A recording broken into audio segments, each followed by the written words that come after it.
We tend to talk about the future of work as if it is something approaching us from a distance, something we still have time to prepare for. But that framing is already outdated. The systems that determine how people work, learn, and contribute are being rewritten right now, often without deliberate design. The question is no longer whether work will change. It is whether our institutions will change fast enough to keep up. We are not standing at the edge of the future of work. We are already operating inside it. And most of us can feel that already in our organizations, in our teams, and sometimes in our own careers. And that distinction matters. Because when change is already underway, delay is no longer neutral. It carries consequences. And at the same time, this moment presents one of the most consequential leadership opportunities of our generation. Today, I want to do 3 things. First, I want to establish why the way we currently organize work, skills, and talent is no longer sufficient for the economic reality we are already in. Second, I want to outline the structural shifts redefining how value is created through human capability and technology. And third, I want to be explicit about the outcomes leaders should expect if these shifts are embraced and the consequences if they are not. This is not a discussion about tools, tactics, or incremental reform. It is about design. That's economic design.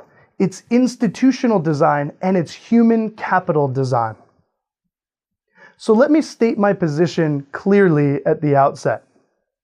Organizations and governments that continue to rely on legacy assumptions about work, credentials, and workforce planning are already structurally underperforming. This is not a future risk, it is a present condition. And I see this firsthand in the leaders I advise and in people I care about who feel the ground shifting under their feet. The encouraging reality is this: those who respond decisively are not merely adapting. They are gaining advantage, strengthening trust, and positioning their institutions for durable growth. Let me begin with what has fundamentally changed.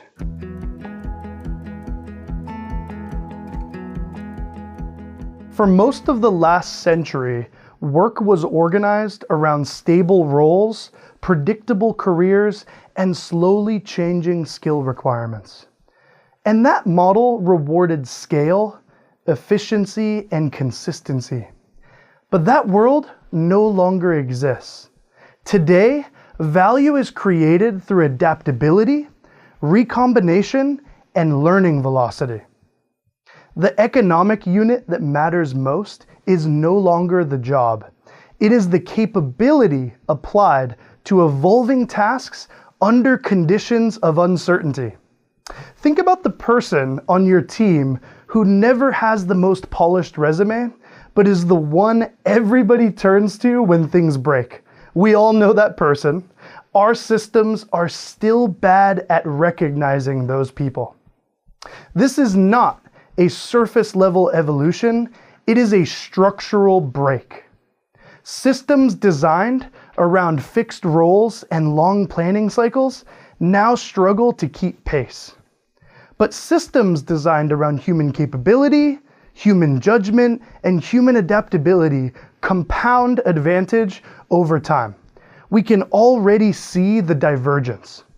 Where this shift is embraced, organizations move faster.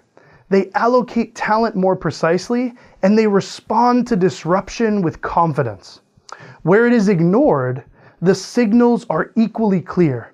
Persistent skills gaps, declining productivity, rising costs, and growing frustration with institutions that feel disconnected from reality. And this brings us directly to how we match human talent with meaningful work.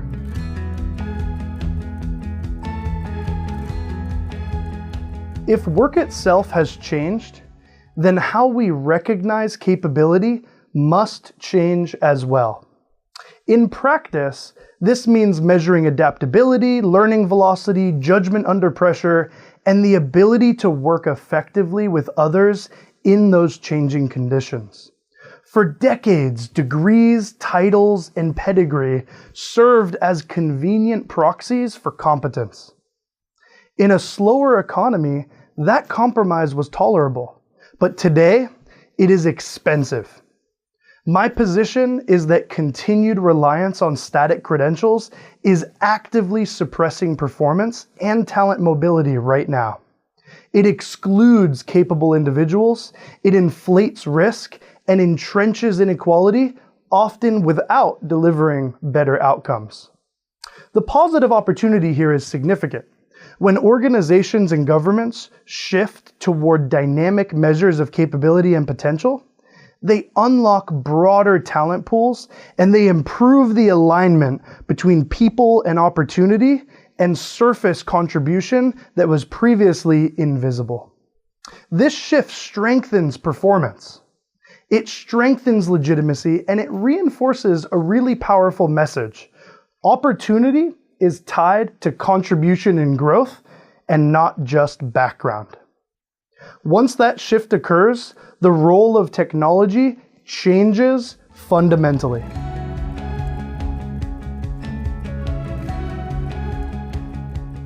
Much of the public conversation around artificial intelligence focuses on fear. And that fear is understandable. I feel it too, and I suspect many of you do as well. Whether it's displacement, whether it's replacement, whether it's loss. But that framing misses the central dynamic. AI does not eliminate the need for humans.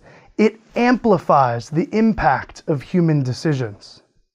Well-designed technology expands human agency, and poorly designed systems constrain it. It rewards clarity, it rewards judgment, and good system design. It exposes weak assumptions and outdated operating models, and it widens the gap between those who adapt and those who do not. And this really creates two trajectories.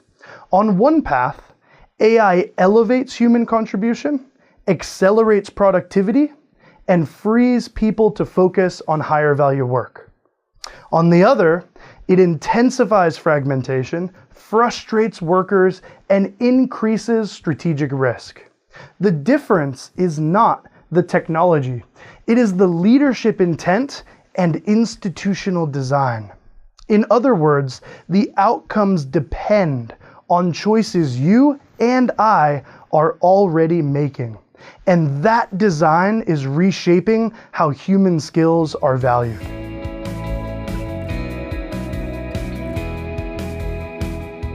As machines absorb more routine cognitive work, human value becomes clearer, not diminished. This does not mean that all hard skills are depreciating equally. There are skills like writing certain types of code that may depreciate faster, while skilled trades like advanced manufacturing or electrical work remain scarce and valuable. The things we care about are judgment under uncertainty, ethical reasoning, contextual understanding, creativity within constraints, and leadership when outcomes are not obvious. These are the durable skills whose value compounds as our technology scales. These are the qualities we recognized instinctively in people we trust, long before a system will ever score them. And these capabilities are becoming the most valuable, not less. This skill repricing is already underway. Organizations that recognize and cultivate these human strengths become more resilient and more trusted. Governments that invest in these capacities improve policy quality and public confidence. The cost of ignoring this shift is equally visible. Systems that automate without preserving accountability tend to fail in complex environments. And when they fail publicly, which leads us to the foundation that enables adaptation at scale.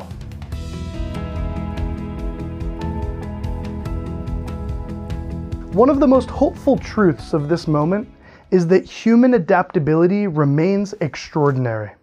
The constraint is not whether people can learn, it is whether our systems are designed to support continuous learning at the speed the economy now demands. And in a modern economy, learning is no longer a phase of life. It is a continuous capability that underpins employability, innovation, and growth.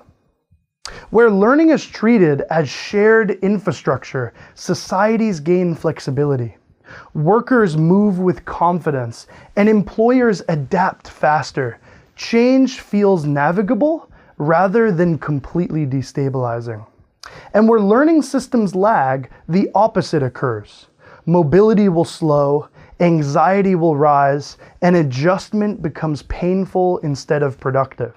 This is not inevitable. It is a design choice for us, and it directly shapes competitiveness.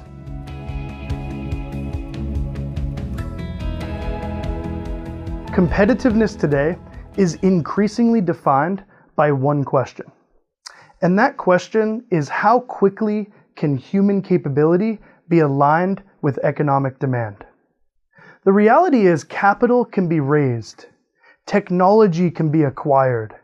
What is far harder to replicate is a system that continuously identifies, develops, and redeploys talent. Organizations that do this well innovate faster, they scale more efficiently, and they absorb disruption with confidence. And nations that do this well will attract investment, sustain employment, and maintain social stability. And those that do not experience a quieter erosion of performance that no single reform can easily reverse. And as technology becomes more embedded in these systems, one factor remains decisive, and that is trust.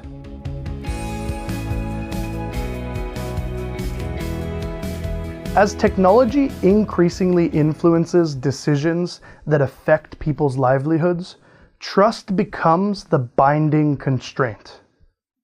In reality, trust enables adoption, trust enables scale, and trust enables durable value creation. We have already seen poorly governed AI fail publicly in areas like hiring and credit scoring. And it's not because those models weren't sophisticated. It's because accountability was absent. For the people affected, these failures are not technical. They are deeply personal. Systems that are transparent, explainable, and fair move faster over time because they earn legitimacy. And systems that are opaque or perceived as unjust eventually encounter resistance, regulation, or rejection. Governance, when done well, is not a brake on innovation. It is an accelerator. The cost of neglecting trust is not abstract. It shows up as stalled progress, public backlash, and institutional fragility. And this is why leaders in this moment cannot be siloed.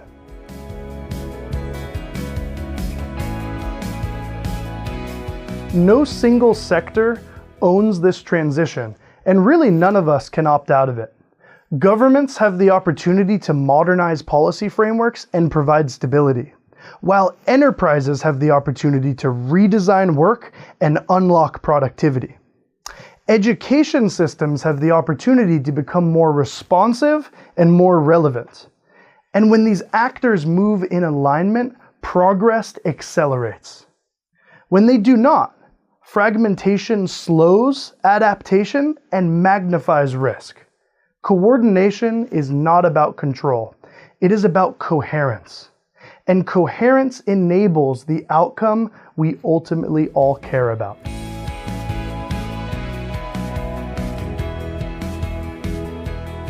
The most encouraging possibility of this moment is that growth and human progress do not need to be in tension. When productivity gains are paired with mobility, learning, and trust, societies become more resilient. And when innovation is paired with inclusion, legitimacy will increase. And when efficiency is paired with dignity, work remains a source of meaning. The alternative path is equally clear. Growth without mobility will breed resentment. Efficiency without trust will breed instability, and innovation without governance invites backlash. Leaders have a choice. Let me close by returning to where I began. I have argued that the future of work is already here, that it represents a structural shift in how value is created, and that legacy assumptions about roles, credentials, and talent are no longer sufficient. I have argued that technology is amplifying human advantage, not replacing it, and that human judgment is being repriced upward, and that learning, trust, and workforce design have become foundational economic infrastructure. And I have argued that the outcomes are not predetermined. They are determined by whether leaders like us redesign how capability is measured, developed, and governed. And we need to start now, not later. The future of work is not something that just happens to us. It is something we shape through the positions we take and the systems we choose to modernize. At the end of the day, this conversation is not about systems. It is about whether the future of work feels navigable and hopeful for the people we care about. Those who act with clarity, optimism, and urgency will not only perform better, they will help define a more adaptive, more trusted, and more prosperous future. Thank you.